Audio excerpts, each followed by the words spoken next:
Sir आज तक के ना सारे के सारे रिजल्ट गवाह हैं, इतिहास गवाह है, रैंकर्स गवाह हैं, जिनके अच्छे नंबर आ रहे हैं, जो पास हो रहे हैं, सब ये गवाह हैं कि जिसने 15 मिनट अगर सही से यूज किए हैं वो बच्चा वहीं पे पास हो जाता है। और मैं सही बता रहा हूँ, बहुत सारे बच्चों को नहीं पता। इवन कई बच्चे मैं देखता हूँ सर, जैसे मैं एग्जाम सेंटर पे जाता हूँ ना पेपर से पहले, तो बच्चों से मिलने के लिए पेपर के बाद भी जाता हूँ, पेपर से पहले भी जाता हूँ। मैं देख रहा हूँ भाई साहब एग्जाम उनका 2 बजे है, मतलब एग्जाम 2 बजे है, 1:55 में पहुंच रहे हैं। आप समझ रहे हो, 1:55 में पहुंच रहे हैं सर, मतलब 1:58 1:59 पे। आप मेरे को समझ नहीं आ रही, आप किस किस मेंटल स्टेट के अंदर आप एग्जाम दोगे, आधा एग्जाम तो वहीं खराब हो जाता है।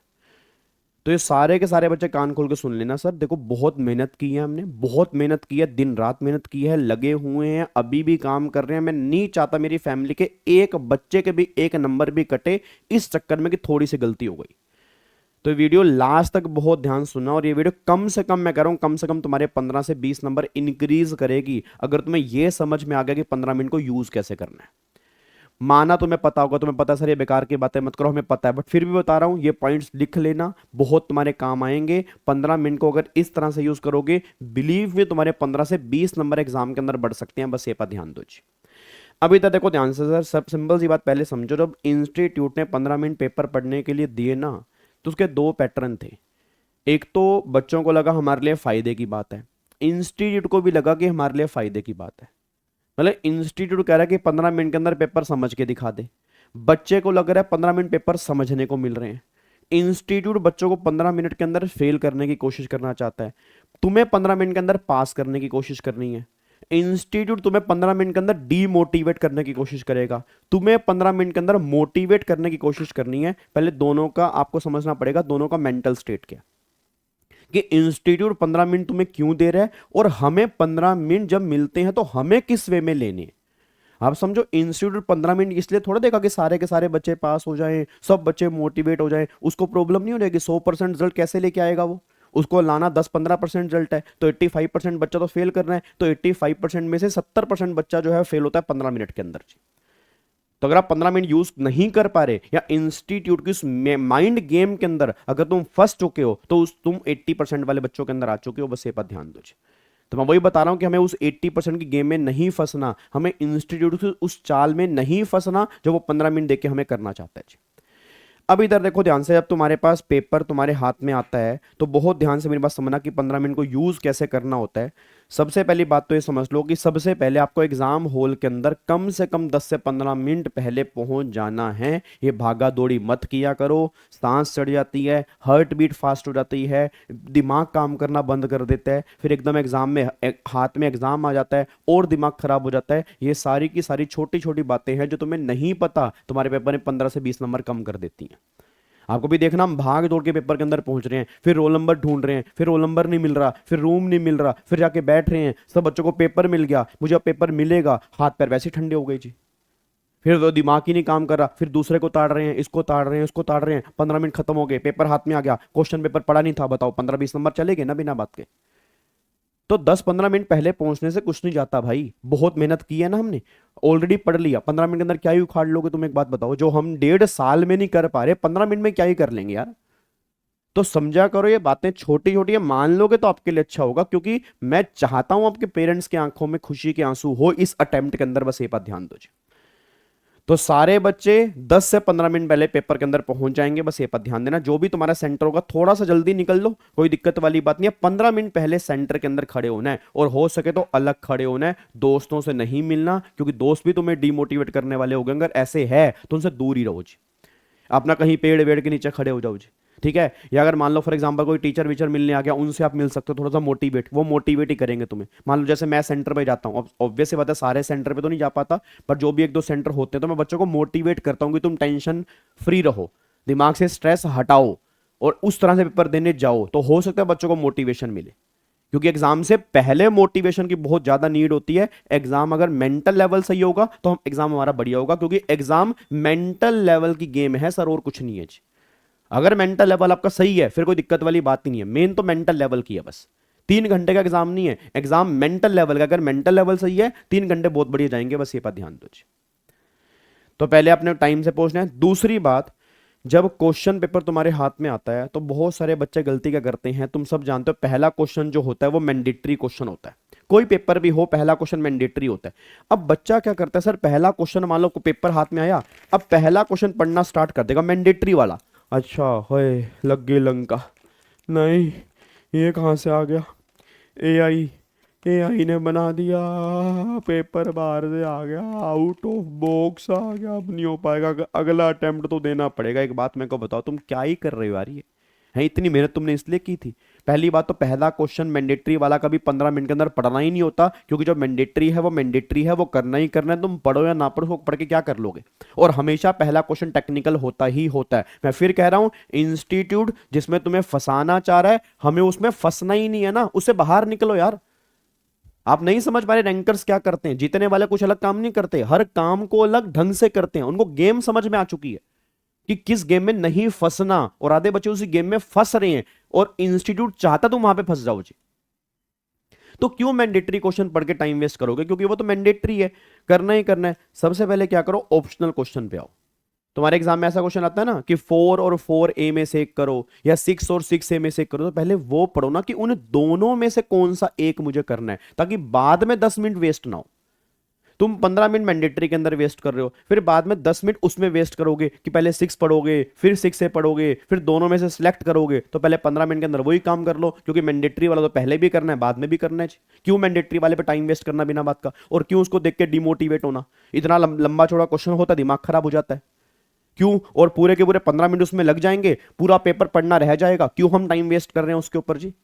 तो सबसे पहले आपने ऑप्शनल क्वेश्चन पढ़ना है, उसको ध्यान से पढ़ना कि उसमें से कौन सा मुझे बेस्ट आता है, ताकि हम उसको टिक कर लें कि बाद में मेरे 10 मिनट यूज ना हो, तो पहले मेरे को पता लग गया कि ऑप्शनल में से कौन सा करना है। क्या बात मेरे समझ में आ रही है। तो पहले आपने क्या सिलेक्ट करना है, ऑप्शनल क्वेश्चन पढ़ना है। अगर उसके बाद टाइम बचा बहुत सारा, जो बचेगा नहीं, फिर मैंडेटरी को देखना, नहीं तो पहले ऑप्शन क्वेश्चन पढ़ना है। उसके बाद फिर सबसे पहले, अब तुमने ऑप्शनल क्वेश्चन पढ़ लिया, ये सिलेक्ट हो गया, और ये सारा काम करना है 4 से 5 मिनट के अंदर, मतलब रेशो में डिवाइड करो 15 मिनट को, 5:4:3:2:1, तो पहले 5 मिनट आपने ऑप्शनल पढ़ा, सिलेक्ट किया कौन सा क्वेश्चन करना है ऑप्शनल में, उसको टिक किया, बात खत्म किया। अब अगले पर आओ जी। अब पूरा का पूरा पेपर अब फटाफट से अगर हो सके तो प्राइमा फेसी पढ़ लो। प्राइमा फेसी का मतलब, जैसे मान लो मैंने पहला क्वेश्चन प्राइमा फेसी देखना है, पढ़ने मत बैठ जाना। प्राइमा फेसी देखा, अच्छा ये तो इसमें पीजीबी का पॉइंट है, सैलरी भी दे रखा है, क्लबिंग भी है, अच्छा सेट ऑफ भी है, ठीक है, अरे इसमें हाउस प्रॉपर्टी वाला पॉइंट भी है, ठीक है।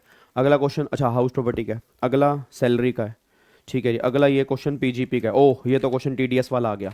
अच्छा हाँ, ये तो वही आईटीसी वाला क्वेश्चन आ गया, ठीक है। ये तो पेमेंट ऑफ जीएसटी का, ई वे बिल का क्वेश्चन आया हुआ है। अच्छा टाइम ऑफ सप्लाई वाला क्वेश्चन, बस प्राइमा फेसी पढ़ लो, 3 से 4 मिनट दो, प्राइमा फेसी पढ़ लो कि किस किस टॉपिक में से क्वेश्चन आए हुए हैं, तो प्राइमा फेसी पढ़ लो, और साथ साथ में रिक्वायरमेंट पढ़ लो, क्योंकि रिक्वायरमेंट बहुत जरूरी है कि उसने क्वेश्चन के अंदर मांगा क्या, कि टोटल इनकम मांग रहा है, ग्रोस टोटल इनकम मांग रहा है, सैलरी मांग रहा है, ग्रोस सैलरी मांग रहा है, हाउस प्रॉपर्टी की इनकम मांग रहा है, जीएवी मांग रहा है, एनएवी मांग रहा है, क्या मांग रहा है वो, क्योंकि वही हमें करके आना है। पेपर में इतना टाइम नहीं होता सर। बाहर के बच्चे बोलते हैं पेपर 60-70 का हुआ, पता क्यों हुआ, क्योंकि जो उसने मांगा उससे तुम डबल देके आ गए, नंबर तुम्हें उतने ही मिलने, टाइम तुम्हारा और वेस्ट हो गया। ठीक है, तो जो उसने मांगा है उसको उतना ही देके आओ, उसमें नंबर मिल जाते हैं। रैंकर्स की कभी शीट पूरी नहीं भरा करती। 80+ जिसके टैक्स में बच्चे 80 मार्क्स जिसके टैक्स में आए थे, उसकी शीटें पूरी नहीं भरती, उनकी शीटें भी नॉर्मली भरती हैं, बट वो वही लिख के आते हैं ना, उसने मांगा है। तुम क्या लिख के आ रहे हो, जो मांगा है पता नहीं वो तो लिख के आओगे, नहीं लिख के आओगे, दूसरा 3-4 चीजें और लिख के आओगे जो उसने मांगी नहीं है, बिना बात के और कंफ्यूज करके आओगे। उस गुस्से के चक्कर में वो तुम्हारे नंबर काट लेगा। उसके पास भी लिमिटेड टाइम है एक पेपर चेक करने के लिए, उसको पैसे मिलते पेपर चेक करने के लिए, बात समझ रहे हो, फ्री में नहीं पेपर चेक करते। तो टाइम है, उसकी भी फैमिली है, उसको भी निकलना है। ये नहीं कि वो तुम्हारे पेपर के ऊपर लगा रहेगा कि ढूंढ तुझे क्या चाहिए, नहीं, हमें उसको बताना है कि उसको क्या चाहिए, ना कि उसको मजबूर करना कि तू ढूंढ इसमें से, कि ढूंढ के दिखा दे मान जाऊंगा, वो हरकत नहीं करनी। वो एग्जामिनर है, उसने एक काटा मार दिया, हमारा करियर जीरो। बात समझ में आ रही है ना। तो बिना बात के क्यों परेशान करना उसको, वही लिख के आओ जो उसने मांगा है। शीट भरो, मार्क्स लेने वाला पेपर नहीं होता ये। क्वांटिटी नहीं चाहिए होती, क्वालिटी चाहिए होती है। क्वालिटी अच्छी होगी, नंबर पूरे मिलेंगे। जो उसने मांगे वही देके आओ, बढ़िया तरीके से देके आओ जी। शीट नहीं भर रही, कोई दिक्कत वाली बात नहीं है, but point two point answer होना चाहिए, बस ये बात ध्यान दो जी। तो आप रिक्वायरमेंट पढ़ोगे, उसके बाद फिर सबसे पहले क्या करोगे, इस 15 मिनट के अंदर 40 से 50 नंबर का क्वेश्चन बस चूज करना है। मैं तुम्हें ये नहीं कह रहा 80 नंबर का देखो, नहीं नहीं नहीं, 80 नंबर नहीं, अभी 80 नंबर सोचना ही नहीं है भाई, आप पहले पास हो जाए यार। पास होने के लाले पड़ रहे हैं। यहाँ पे 80 नंबर, 80 नंबर तो बात की बात है। पहले सबसे पहले हमें 40 या 50 का क्वेश्चन सिलेक्ट करना है कि जो पहले हम शुरू करेंगे, क्योंकि अगर वो अच्छे कॉन्फिडेंस से हो गया तो 80 भी पक्का आएंगे। अगर पहले 40-50 में लटक गए तो फिर अगर 80 क्या, फिर तो 8 नंबर आ जाए, वही बड़ी बात होगी। और ये रीजन क्या है? क्योंकि बच्चा पहले क्वेश्चन वही उठा लेते, उसको आता नहीं है ना। मैं फिर कह रहा हूं, रैंकर्स की स्ट्रेटजी पे चलो, पास होने वालों की स्ट्रेटजी पे चलो। दुनिया पास होने वालों को सुनती है, फेलियर को नहीं सुनती जी। आप भी जब पास होगे तो आपको दुनिया सुनेगी। जो बच्चे फेल होंगे वो पता क्या बोलते हैं? अच्छा, फेल होने वाला बच्चा भी फेल होने वाले को नहीं सुनना चाहता। वो पता क्या बोलता है? सर जिसका रैंक आया उसको बुलाओ ना, सर जिसके 80 नंबर है उसको बुलाओ ना। क्यों भाई 40 वाले से को बात क्यों नहीं करनी? सर हमें 40 थोड़ा चाहिए, हमें 80 चाहिए। तो जब तुम्हारे दिमाग में 80 की बात चल रही है तो तुम्हें पता लग रहा है कि लोग उनको सुनते हैं जिनके 80 आएंगे, तो वैसा काम भी तो करना पड़ेगा, क्योंकि तभी तो दुनिया सुनेगी। तो फेलियर को दुनिया क्यों सुनती है?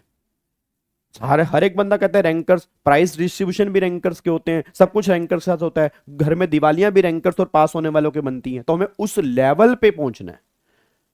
तो इसलिए बात ध्यान देना कि पहले 40 से 50 नंबर का टारगेट ले लो। आपके पास हाथ में क्वेश्चन पेपर है, 40 से 50 नंबर के क्वेश्चन सेलेक्ट करो। और मैं सही बता रहा हूं, इतिहास में कभी ऐसा नहीं हुआ कि पेपर इतना टफ आ जाए कि 40 नंबर भी इजी ना। और अगर इतना टफ आ गया कि 40 भी इजी नहीं है, तो मान लो ग्रेस नंबर है, तुम वैसे ही पास हो। ये हर अटेम्प्ट के अंदर होता है। ये सीए में भी होता है, सीएस में भी होता है, सीएमए के अंदर भी होता है। जब पेपर बहुत टफ लेवल पे बन जाता है तो हमारा काम सिर्फ उसमें करना होता है, पेपर को बैठ के पेशेंस से पूरा करना। 40-45 तो आ ही जाएंगे, क्योंकि इंस्टीट्यूट को रिजल्ट भी मेंटेन करना होता है। तो अगर उसमें कोई बच्चा जीत गया, मान लो टफेस्ट पेपर आ गया आज तक के इतिहास का, तो भी तुम्हें 3 घंटे वहां पे बैठ के आना है। कसम लगे तुम्हें भगवान की 3 घंटे से पहले अगर तुम उठ के आ गए तो।